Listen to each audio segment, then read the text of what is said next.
Hello students, kinematics unit study कर रहे हैं। नेक्स्ट लेक्चर पे आते हैं, दैट इज़ रिलेटिव वेलोसिटी। काफ़ी इम्पोर्टेंट और इंटरेस्टिंग टॉपिक है। देखिए, that is relative velocity. Clear? अब इस पॉइंट को समझेंगे, रिलेटिव वेलोसिटी वाले पॉइंट को। आप मान लीजिए ये कहते हैं कि दो ऑब्जेक्ट्स हैं। मान लीजिए ये एक ऑब्जेक्ट है A, which is moving with velocity v1। Clear? और मान लीजिए ये कोई ऑब्जेक्ट है b, which is moving with velocity v2। Clear?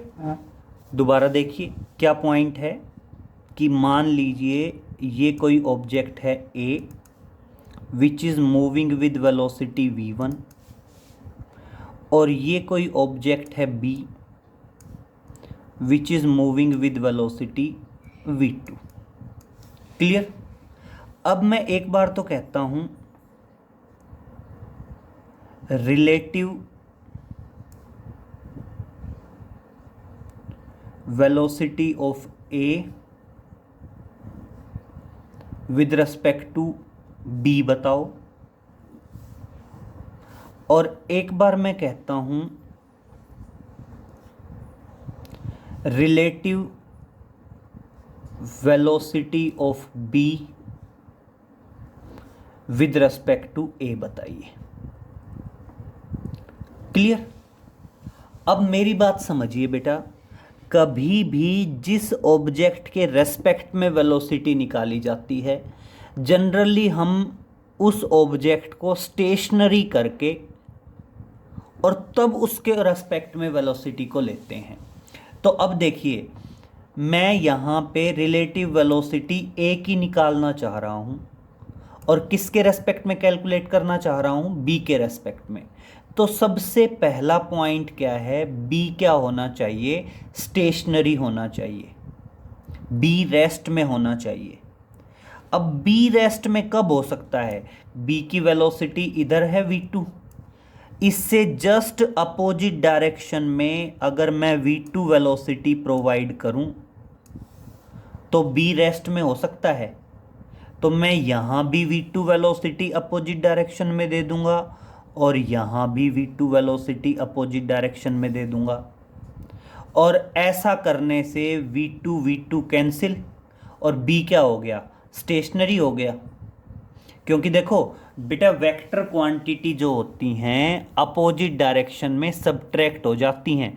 तो ये v2 इधर है, ये v2 इधर है, दोनों एक दूसरे से अपोजिट डायरेक्शन में हैं। अपोजिट डायरेक्शन में हैं तो नेट वेलोसिटी क्या हो गई? 0। और यहाँ पे नेट वेलोसिटी क्या आएगी? v1 इधर है, v2 इधर है, और सबट्रैक्ट हो जाएंगी v1 माइनस v2। तो देखिए यहाँ पे relative velocity of A with respect to B किसके बराबर आएगी? v1 माइनस v2 आ जाएगी। क्लियर हुई? किस बेसिस पे? क्योंकि मैंने b को स्टेशनरी बनाने के लिए v2 वेलोसिटी अपोजिट डायरेक्शन में अप्लाई की, तो ये v2 a पे भी अपोजिट डायरेक्शन में अप्लाई होगी, और इसलिए a पे नेट वेलोसिटी कितनी बचेगी? v1 माइनस v2 बचेगी। सेम यहाँ पे देखिए, अगर आप कहते हो रिलेटिव वेलोसिटी b की निकालनी है, लेकिन किसके रेस्पेक्ट में निकालनी है? a के रेस्पेक्ट में, तो हमने a को स्टेशनरी करना होगा। a को स्टेशनरी करना होगा तो हम क्या कहेंगे कि a पे जस्ट अपोजिट डायरेक्शन में v1 वेलोसिटी अप्लाई करें, तो b पे भी करेंगे ये v1 अप्लाई।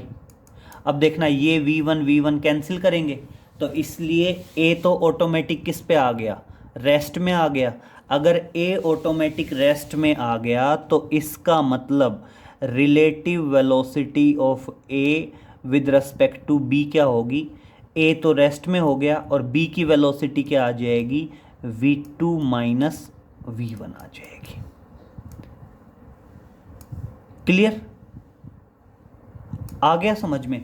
तो ये कॉन्सेप्ट है बेटा रिलेटिव वेलोसिटी का। अब इससे रिलेटेड कुछ 2-3 स्पेशल केस हैं, वो समझेंगे।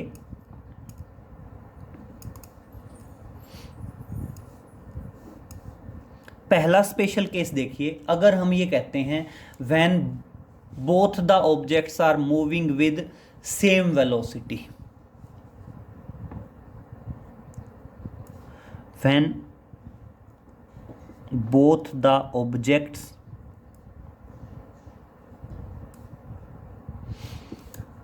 are moving with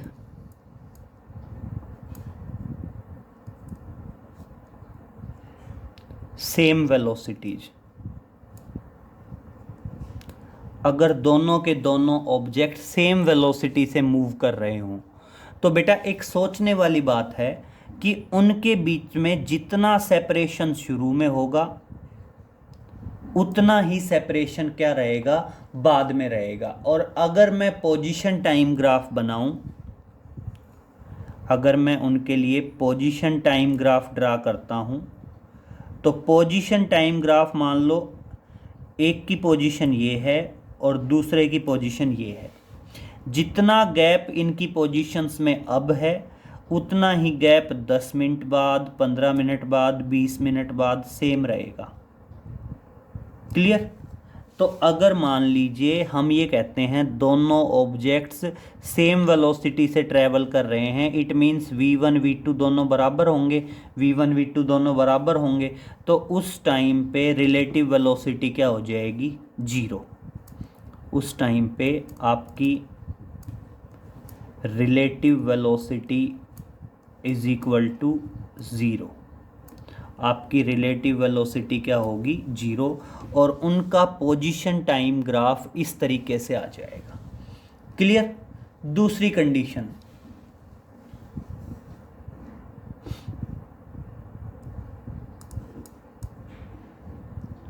when both the objects are moving with unequal velocities, अगर दोनों के दोनों ऑब्जेक्ट्स अनइक्वल वेलोसिटी से मूव कर रहे हों, तो समझिए अगर अनइक्वल वेलोसिटी से मूव कर रहे होंगे तो दो सिचुएशन अराइज होती हैं बेटा। तो उस टाइम जब आप पोजीशन टाइम ग्राफ बनाएंगे तो पोजीशन टाइम ग्राफ पे दो सिचुएशंस अराइज होती हैं। देखिए कौन कौन सी। देखो, मान लीजिए एक ऑब्जेक्ट की पोजीशन आगे है और दूसरा ऑब्जेक्ट जो है उसकी पोजीशन उसके पीछे है। जैसे आप सपोज करिए रोड पे दो गाड़ियां चल रही हैं, एक गाड़ी आगे है और एक गाड़ी है पीछे। तो मान लीजिए आगे वाली गाड़ी जो है वो 60 की स्पीड पे है और पीछे वाली गाड़ी जो है वो 80 की स्पीड पे है। तो सिचुएशन क्या होगा, धीरे धीरे पीछे वाली गाड़ी नज़दीक आती जाएगी और फिर उसको क्या कर जाएगी, आगे वाली गाड़ी को क्रॉस कर जाएगी। तो बेटा सेम सिचुएशन होगा अगर मान लीजिए स्टार्टिंग में ये यहाँ पे थे, जो आगे है उसकी स्पीड या उसकी वेलोसिटी कम है और पीछे वाले की वेलोसिटी ज़्यादा है।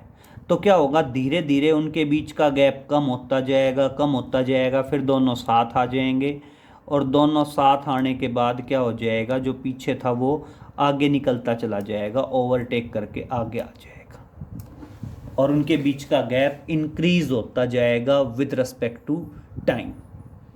क्लियर? तो इसमें कंडीशन क्या है, ये वाला जो ऑब्जेक्ट है ये फास्ट मूव कर रहा है और ये वाला जो ऑब्जेक्ट है ये स्लो मूव कर रहा है। क्लियर? दूसरी सिचुएशन, अगर आगे वाला फास्ट मूव कर रहा हो और पीछे वाला स्लो मूव कर रहा हो, तो उस टाइम पे क्या होगा, दोनों के बीच का गैप इंक्रीज होता जाएगा विद रिस्पेक्ट टू टाइम। तो मतलब ये तो क्या है, फास्ट मूव कर रहा है, और ये क्या है, स्लो मूव कर रहा है। तो ये क्या है, रिलेटिव वेलोसिटीज़ के लिए पोजीशन टाइम ग्राफ है। जब दोनों ऑब्जेक्ट सेम वेलोसिटी से मूव कर रहे हों, और जब दोनों ऑब्जेक्ट्स की वेलोसिटी सेम ना हो, तो एक की ज़्यादा एक की कम। क्लियर। अगर पीछे वाले की ज़्यादा है तो नज़दीक आएंगे और ओवरटेक कर जाएगा, और अगर आगे वाले की ज़्यादा है तो उनके बीच का गैप क्या होता जाएगा, इंक्रीज होता जाएगा। वैसे देखो, आप क्या कहते हो, वेलोसिटी क्या होती है, rate of change of displacement. तो इसी तरह बेटा, अगर मैं रिलेटिव वेलोसिटी की बात करूं तो रिलेटिव वेलोसिटी आएगी rate of change of relative position of one object with respect to other object with time is known as relative velocity. तो देखिए, अगर मैं यहाँ पे रिलेटिव वेलोसिटी की डेफिनेशन बताना चाहूँ तो आप क्या बताओगे, relative velocity of an object A, that is relative velocity of an object या of a body A with respect to another object B with respect to another object B is defined as the time rate at which is defined as the time rate at which time is the time rate at which the object A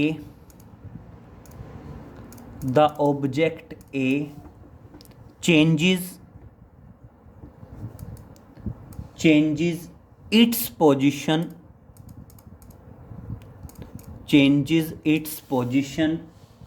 with respect to object B, with respect to object B।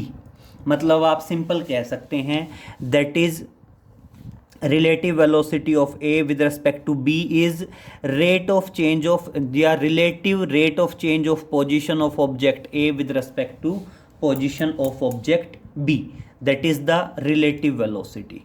Clear, ध्यान रहेंगे। अब एक simple सा point समझ लीजिए, देखिए note में डालेंगे,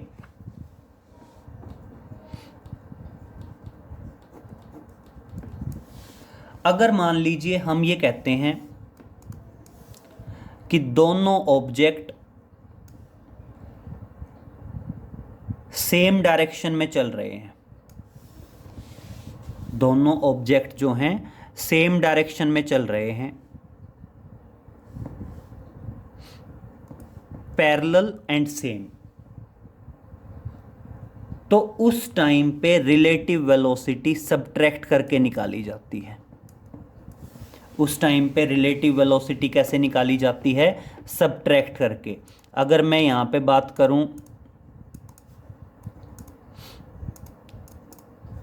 relative velocity A with respect to B किसके बराबर होगी, V1 माइनस V2। और अगर मैं यहां पे कहूं relative velocity of B with respect to A, तो वो क्या होगी, V2 minus V1। Clear. Same इसी तरह अगर मान लीजिए मैं ये कहता हूं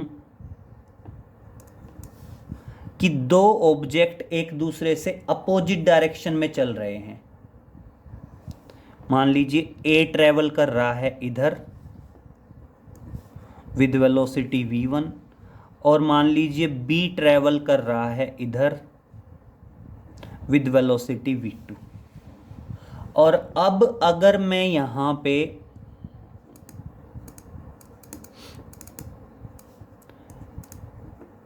relative velocity of A with respect to B निकालूंगा, और अगर मैं relative velocity of B with respect to A निकालूंगा, तो दोनों में समझिए क्या डिफरेंस है। यहां जो रिलेटिव वेलोसिटी निकलेंगी वो ऐड होके निकलेंगी। तो अगर मैं रिलेटिव वेलोसिटी ए की विद रिस्पेक्ट टू बी निकालूंगा तो वो आएगी v1 प्लस v2। क्लियर। और इसी तरह मैं relative velocity of B with respect to A निकालूंगा, वो भी आएगी तो v1 प्लस v2, लेकिन जस्ट क्या हो जाएगी, नेगेटिव हो जाएगी। लेकिन जस्ट क्या हो जाएगी, नेगेटिव हो जाएगी। ये पॉइंट ध्यान रखने वाला है। फर्स्ट क्या है, when both the objects are moving along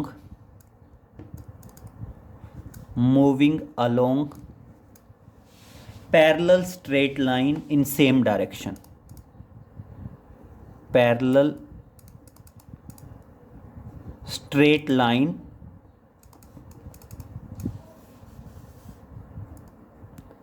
in the same direction, and दूसरी कंडीशन क्या है, when both the objects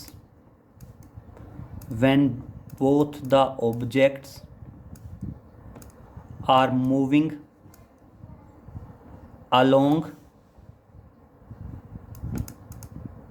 parallel straight road या parallel straight line in opposite direction।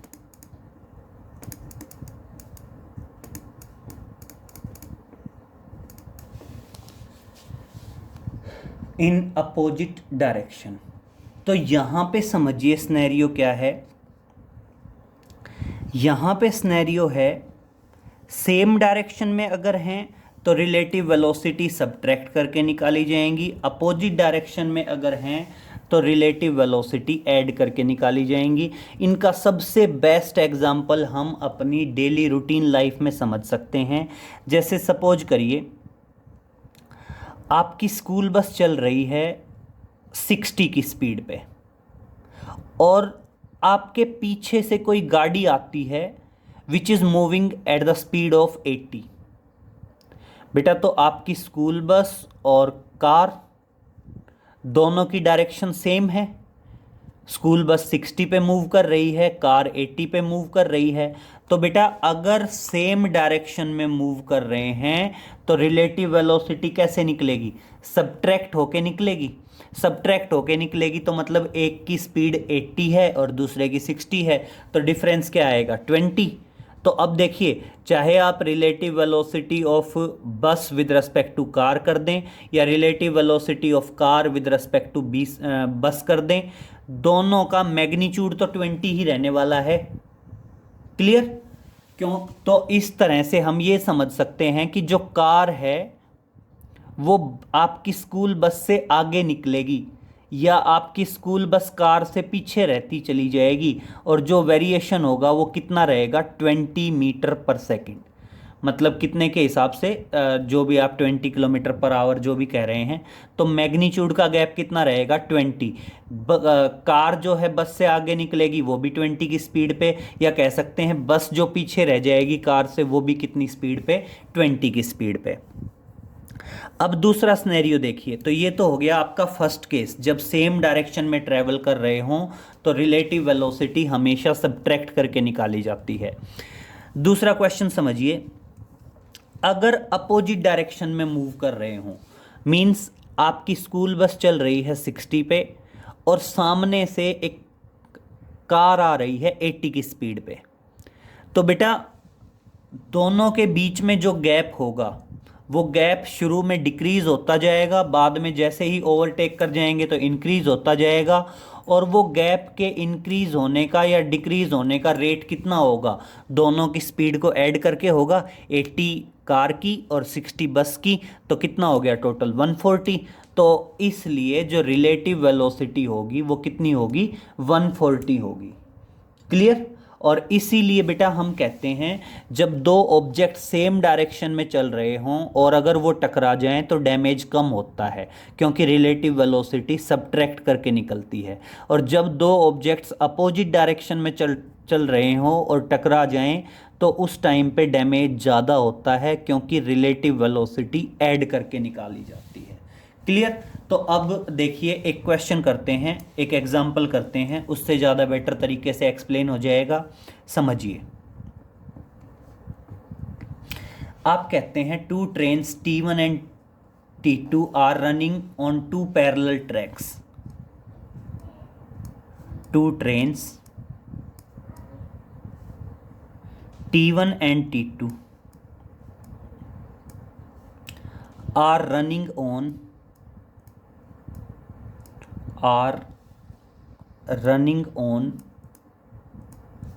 two parallel tracks,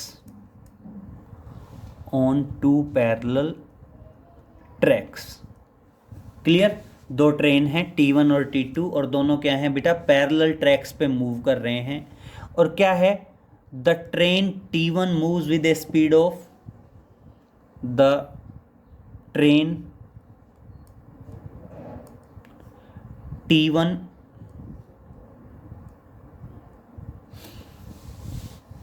moves with a speed of 40 km/h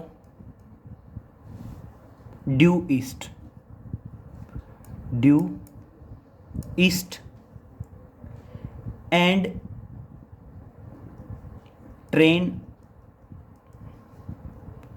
T2 moves with speed 60 km/h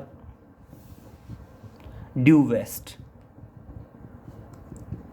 clear. Train A तो कहाँ जा रही है, east में, और train B कहाँ जा रही है, वेस्ट में। अब कहता है तीन बातें, calculate. First one, that is velocity of train A with respect to train B. Velocity of train T1 with respect to train T2। दूसरा कहता है calculate velocity of train T2 with respect to train T1। और तीसरा है that is velocity of ground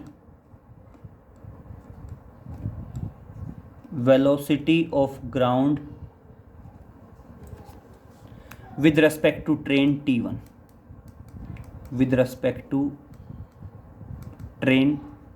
T1 अब समझिए बहुत ध्यान से, हम जनरली क्या करते हैं, ये डायरेक्शन शो करते हैं, ये नॉर्थ मानते हैं, ये साउथ मानते हैं, ये ईस्ट और ये वेस्ट। क्लियर। तो देखिए train T1 is moving in east, तो ट्रेन T1 इधर मूव कर रही है और ट्रेन T2 इधर मूव कर रही है। क्लियर। ये 40 की स्पीड पे और ये 60 की स्पीड पे, दैट इज km/h। क्लियर। तो देखिए अपोजिट डायरेक्शन में मूव कर रही हैं तो रिलेटिव वेलोसिटी सबट्रैक्ट करके निकलेगी। रिलेटिव वेलोसिटी कैसे निकलेगी, सबट्रैक्ट करके निकलेगी। तो देखिए अगर आप रिलेटिव वेलोसिटी निकालेंगे ट्रेन T1 की with respect to train T2, तो T1 की वेलोसिटी निकालनी है और किसके रेस्पेक्ट में निकालनी है, T2 के रेस्पेक्ट में निकालनी है। तो देखिए T1 की वेलोसिटी T2 के रेस्पेक्ट में कितनी आ जाएगी। पहली बात तो दोनों 100% ऐड होने हैं, क्योंकि अपोजिट डायरेक्शन में ऐड होना है, तो रिलेटिव वेलोसिटी चाहे ट्रेन T1 की हो और चाहे ट्रेन T2 की हो, आएगी तो कितनी, ऐड करके ही आएगी, 100 kilometre per hour, 100 kilometre per hour. लेकिन बट दोनों की डायरेक्शन क्या रहेगी बेटा, दोनों की डायरेक्शन जो है वो अलग रहेगी। तो ट्रेन T1 की जो डायरेक्शन रहेगी वो तो क्या रहेगी, टुवार्ड्स ईस्ट, और ट्रेन T2 की क्या रहेगी, that is towards west. Clear. और अगर मैं कहता हूं वेलोसिटी बतानी है ग्राउंड की with respect to train T1, तो देखो बेटा, अब ग्राउंड रेस्ट में है ऑलरेडी, ट्रेन T1 इधर जा रही है, तो मैंने ग्राउंड की वेलोसिटी निकालनी है T1 के रेस्पेक्ट में, तो T1 को रेस्ट में करना पड़ेगा, तो इधर अप्लाई करनी पड़ेगी 40 अपोजिट डायरेक्शन में, और ग्राउंड पे भी 40 अपोजिट डायरेक्शन में अप्लाई करेंगे तो कितना आ जाएगा, that is -40 kilometre per hour. और या फिर आप मैग्नीट्यूड में बताएं तो +40 हो जाएगा, और डायरेक्शन क्या हो जाएगी, टुवार्ड्स द वेस्ट। क्लियर। तो इस तरह से आप वेलोसिटी से रिलेटेड क्वेश्चन कैरिड आउट कर सकते हैं। अब देखिए नेक्स्ट पे आते हैं।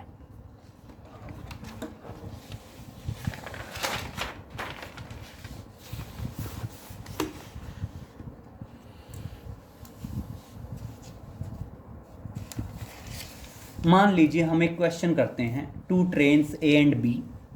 देखिए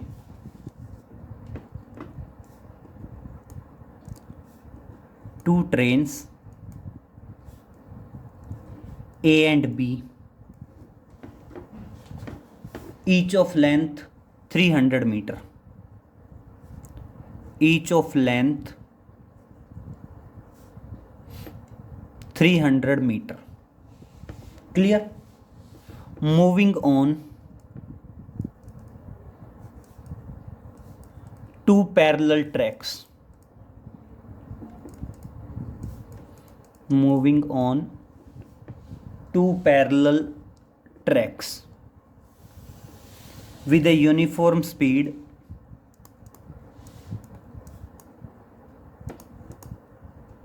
with a uniform speed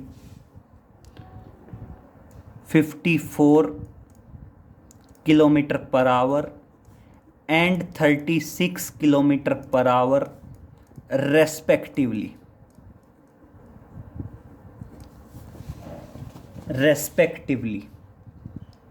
clear. अब मैं कहता हूं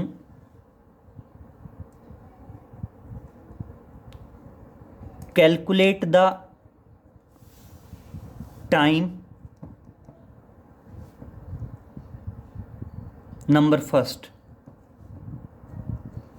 कैलकुलेट द टाइम, मतलब हमने क्या करना है, कैलकुलेट करना है, क्या कैलकुलेट करना है, the time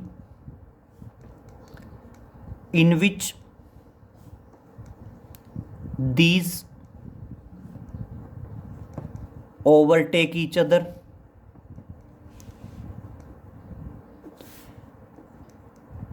and the time in which these cross each other।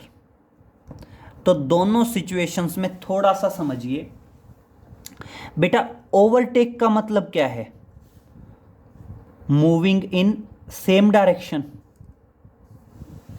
Moving in same direction, यही मतलब हुआ ना ओवरटेक का। तो और क्रॉस का मतलब क्या हुआ, क्रॉस का मतलब हुआ मूविंग इन अपोजिट डायरेक्शन। क्या हो गया, moving in opposite direction. Clear. तो अब हम यहां पे 2 कंडीशंस करेंगे, तो देखना,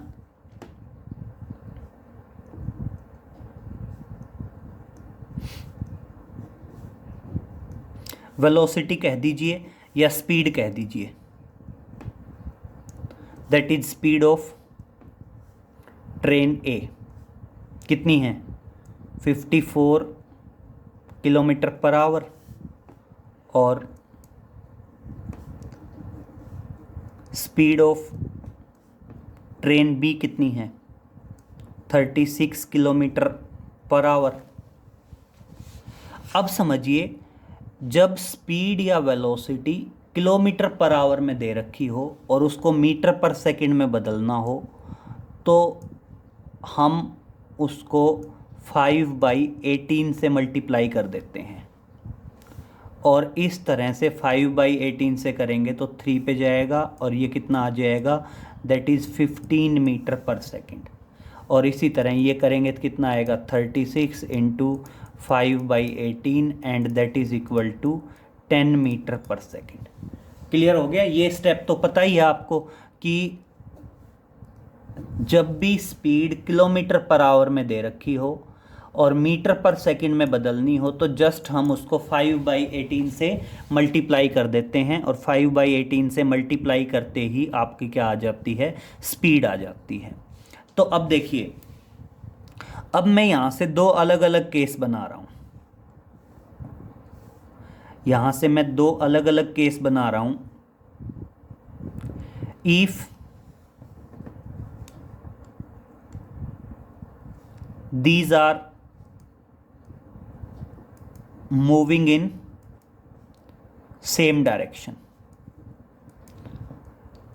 अगर ये किस में जा रही हूं, सेम डायरेक्शन में जा रही हूं, देन रिलेटिव स्पीड क्या होगी, सब्ट्रैक्ट करके निकलेगी, और सब्ट्रैक्ट करके निकलेगी तो क्या आएगा, 15 minus 10 that is equal to 5 metre per second. Clear? और दूसरी कंडीशन क्या है, ये फर्स्ट प्रोसेस और ये सेकंड प्रोसेस। तो देखिए दूसरा क्या है, if these are moving in opposite direction, अगर ये कहाँ ट्रेवल कर रही हूँ, अपोजिट डायरेक्शन में ट्रेवल कर रही हूँ, तो क्या आएगा, then relative speed is equal to, अभी बताया था सेम डायरेक्शन में रिलेटिव स्पीड सब्ट्रैक्ट करके निकलती है और अपोजिट डायरेक्शन में रिलेटिव स्पीड निकलती है ऐड करके, और इस तरह से क्या आ जाएगा, 25 मीटर पर सेकंड आ जाएगा। अब देखिए क्या बताएंगे,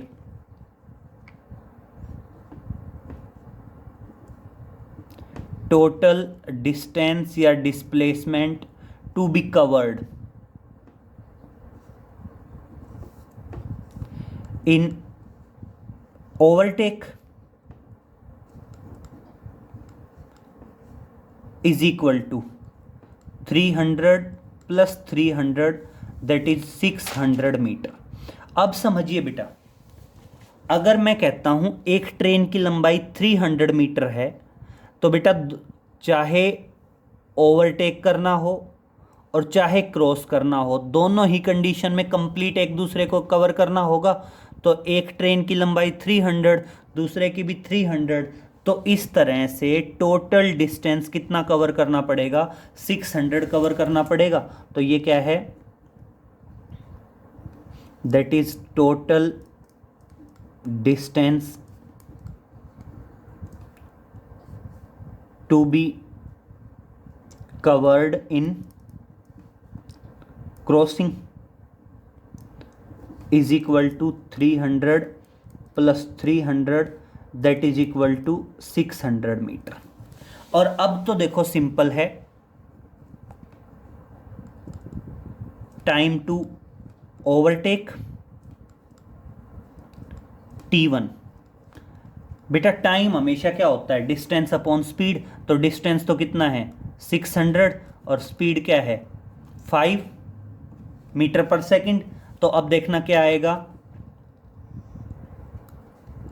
120 सेकंड्स आएंगी,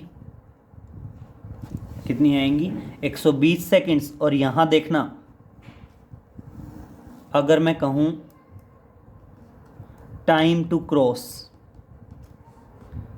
T2 इज इक्वल टू क्या आएगा, टोटल डिस्टेंस और अपॉन क्या आ जाएगा, टोटल स्पीड। और देखना कितना आएगा, 24 सेकेंड्स आएगा। क्लियर। तो इस तरह से देखें, अगर मान लीजिए हम ये कहते हैं कि एक दूसरे को ओवरटेक करना है तब तो टाइम लगेगा 120 सेकंड, और अगर हम ये कहते हैं एक दूसरे को क्रॉस करना है तो टाइम लगेगा 24 सेकंड्स। इसको हम क्वेश्चन को रिलेटिव स्पीड से ही समझ सकते हैं। और कौन सा कॉन्सेप्ट लगा सकते हैं कि सेम डायरेक्शन में ट्रेवल कर रहे थे तो रिलेटिव स्पीड सब्ट्रैक्ट करके निकाली, और बेटा अगर अपोजिट डायरेक्शन में ट्रेवल कर रहे थे तो रिलेटिव स्पीड ऐड करके निकाली।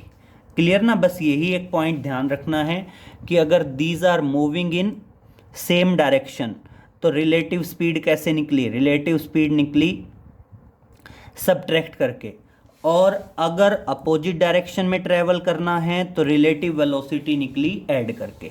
और इस तरह से 120 सेकंड में तो क्या करेंगे, वो एक दूसरे को ओवरटेक करेंगे, और 24 सेकंड्स में एक दूसरे को क्या करेंगे, क्रॉस करेंगे। तो इस तरह से बेटा बहुत सारे क्वेश्चंस बनते हैं रिलेटिव वेलोसिटी पे। क्लियर। जैसे हमने इससे पिछले वाला क्वेश्चन किया कि रिलेटिव वेलोसिटी ट्रेन ए की, ट्रेन बी की। हम एक सिंपल पॉइंट ये समझ सकते हैं कि हमने जिस पर्टिकुलर ऑब्जेक्ट की रिलेटिव वेलोसिटी निकालनी है और जिसके रेस्पेक्ट में निकालनी है, तो जनरली रेस्पेक्ट वाले ऑब्जेक्ट को स्टेशनरी करना होता है। तो रेस्पेक्ट वाले ऑब्जेक्ट को स्टेशनरी करने के लिए हम अपने माइंड में समझ सकते हैं कि उसकी अपोजिट वेलोसिटी अप्लाई करनी पड़ेगी उतनी ही जितनी उसकी है, और वो सेम वेलोसिटी दोनों ऑब्जेक्ट्स पे अप्लाई करो और बात ख़त्म। क्लियर। तो आप इतना ज़्यादा उलझने की ज़रूरत नहीं है। दो सेम पॉइंट ध्यान रखेंगे जो ज़्यादातर मोस्ट प्रोबेबली यूज़ होते हैं। वो क्या हैं कि अगर object are moving in same direction then relative velocity is obtained by subtracting the velocities, and if objects are moving in opposite direction then relative velocity can be obtained by adding the velocities of these objects. और इन दोनों points को आप mind में याद रख सकते हैं बेटा। आपके जो डेली रूटीन लाइफ के एग्जाम्पल हैं उनको देखते हुए, कौन सा एग्जाम्पल कि अगर मान लीजिए दो गाड़ियां सेम डायरेक्शन में चल रही हैं और अगर वो टकरा जाती हैं तो डैमेज कम होता है, क्योंकि सेम डायरेक्शन में चल रही हैं तो उनकी रिलेटिव वेलोसिटी कम होती है। और उनकी रिलेटिव वेलोसिटी होती क्या है, जो दोनों की वेलोसिटीज़ का या दोनों की स्पीड्स का डिफरेंस होता है। इसीलिए सेम डायरेक्शन में रिलेटिव स्पीड कम होती है। और अगर मान लीजिए दो गाड़ियां अपोजिट डायरेक्शन में ट्रैवल कर रही हैं और वो एक दूसरे से टकरा जाती हैं तो डैमेज ज़्यादा होता है, क्योंकि अपोजिट डायरेक्शन में ट्रैवल कर रही हैं तो उनकी रिलेटिव वेलोसिटी ज़्यादा होती है। और कितनी होती है, दोनों की वेलोसिटीज़ को जस्ट हमने क्या करना पड़ता है, ऐड करना पड़ता है। तो देखिए इस तरह से जब अपोजिट डायरेक्शन में चलेंगे तो रिलेटिव वेलोसिटी ऐड करके आएगी, और जब सेम डायरेक्शन में चलेंगे तो रिलेटिव वेलोसिटी कैसे आएगी, सब्ट्रैक्ट करके तब कैलकुलेट होगी।